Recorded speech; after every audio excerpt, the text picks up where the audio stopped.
Gypsy Rose Blanchard is going hard in her comments. She made a video making fun of a content creator who makes content about her, and she said in a live recently that she will respond back to anybody. She'll talk to anybody. She wants people to get to know who she really is, and that is not true, because on the day of her baby shower, a whole entire video was put out saying that Ken broke up with her the same day and time of her baby shower. But I messaged her. I went directly to the source and I asked her. She's never responded back to me. And I was like, I know you probably won't respond back to me. I don't expect you to, but is this true? Can you verify or corroborate? Is this true or is this not true? And she didn't do that. So that fact, on top of the fact that when you private message somebody, when you privately email or text somebody or leave somebody a voicemail or call them, that is a legally private, a federally protected, legally private correspondence. You are not allowed to record, screenshot, share the legally private correspondence without somebody's consent and knowledge, yet people do it all the time. People don't trust her because they can't get to know her or talk to her without her sharing it with other people, like her so-called friends, or giving screenshots and stuff away. So people don't trust her. People don't trust her to even open up that dialogue to try to get to know her, which is unfortunate because of some of the people she associates with and she surrounds herself with. But in the comments, she's got her comments restricted to where she has to approve them. And some of them are slipping through or some of them are being approved, and then she's deleting them. And then she's responding back to it. But she's not giving that person, after, taking their comment down and then blocking them, she's responding back to the stuff. And then she's not allowing that person to have any open dialogue or conversation with her or taking it private, like to a private correspondence. So I think that's really odd. But she says, I don't remember going to kindergarten. However, when writing my book, my co-writer, you mean both co-writers, including Michelle, who's the literary agent, my co-writer on the book had interviewed one of my family members, and they said I went to kindergarten. So it was put in the book. But then you say that you were in first and second grade too, when you were finally pulled out and then you were homeschooled. After that, and I know that Mama pulled me Louisiana out and to Missouri both have homeschool me. truancy laws. Got placed So in once you're public already in the school system, and didn't school have the system is traditional automatically gonna schooling. flag, My oh, this mom child did is here, educate me and then all of a sudden via this year they're not homeschool, here. Truancy, and it's so that just left most me states at have like a truancy laws, second but grade Louisiana and Missouri both have very education. strict truancy laws. So if you're in the K through 12 homeschooling program, you have to prove that you're homeschooling your child. You can't just say that you are, and nobody's ever going to do any checks and balances. It's different, but the K through 12 program usually will provide the parent who is homeschooling with all of the computer, internet service, all of the supplies, the books, all of it. But you actually have to do a thing where you check in with the teacher. And that's so weird. After second grade, she's saying she's homeschooling her, and there's just no checks and balances. So you're saying the educational system has failed also? Because I know in certain states, if you miss more than 3 unexcused days in a 183-day school year, boom, boom, boom, boom, boom, you're going to have to answer to why. Unless the child has medical issues or medical notes from a doctor in their medical records, or, something like that is going on in the child's life. So she does say in the book that, she went to kindergarten. However, she says recently that she was in first and second grade, and then after that she was pulled out, she was homeschooled. And that left her at a second grade educational level. But you were reading Harry Potter and 50 Shades of Grey by the time you were almost 24.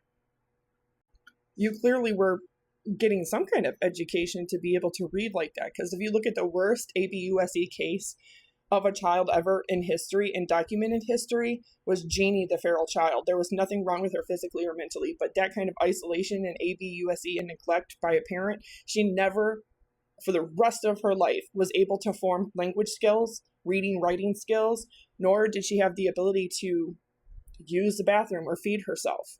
And that was because of what she suffered the first really 10 years of her life during the most critical years of development. But yet in Gypsy's case, she's reading, very complicated novel series like Harry Potter, all 7 of those books, and then the 50 Shades of Grey books too. And yeah, she was, because she was cosplaying Anna from 50 Shades of Grey. But, there's a whole bunch of people saying stuff like this.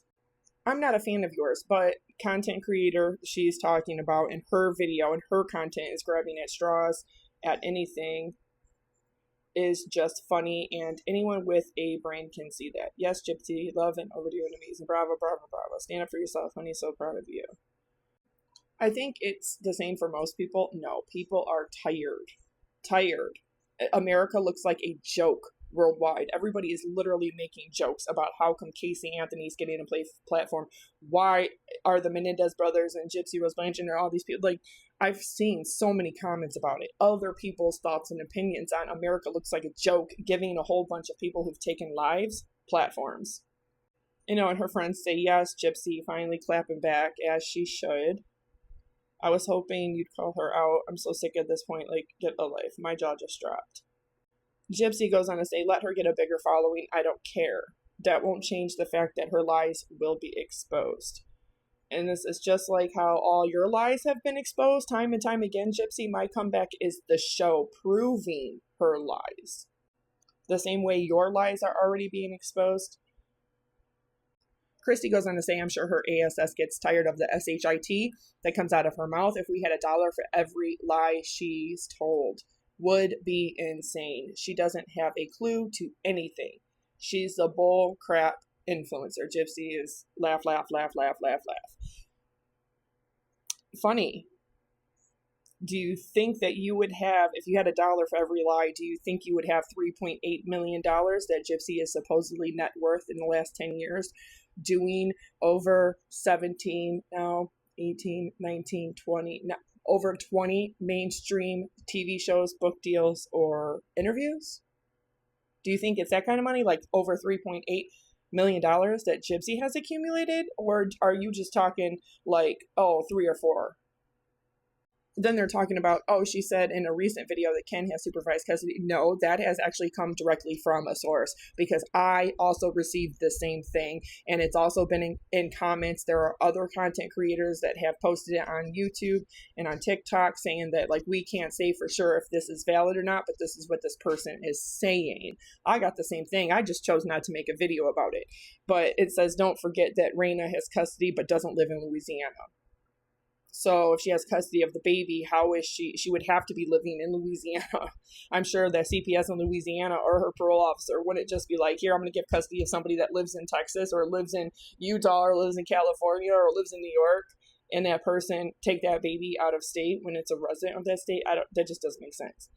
And somebody says, they said that, it's ridiculous. Oh yeah, Raina and Ken have the baby and Gypsy only has supervised visitation. But that's all deflecting from this right here, because she deleted comments. They're restricted.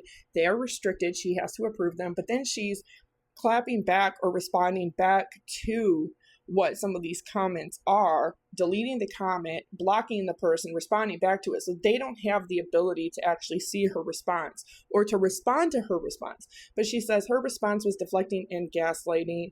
She diverts back to the case from 2015. We weren't talking about that. We're talking about the current claims she's abused. So there was another one where she, and I have to grab a screenshot of that one, but where Gypsy has said about like, oh, you know, I've grown a lot in the last 10 years and all of this. I'm not the same person that I was. So you're admitting that you were a horrible person because you were capable of murder. You're still the same person. You were capable of taking a life then. You're capable of doing it now. How do we trust that you're different? How do we trust that you're reformed and rehabilitated? Because you cannot grant forgiveness or acceptance to anybody who's not willing to ask for it. And you haven't come to that place of full acceptance and wanting it and asking for it. So, you know, there was more than just 2 lives that were taken that night. More than just 2.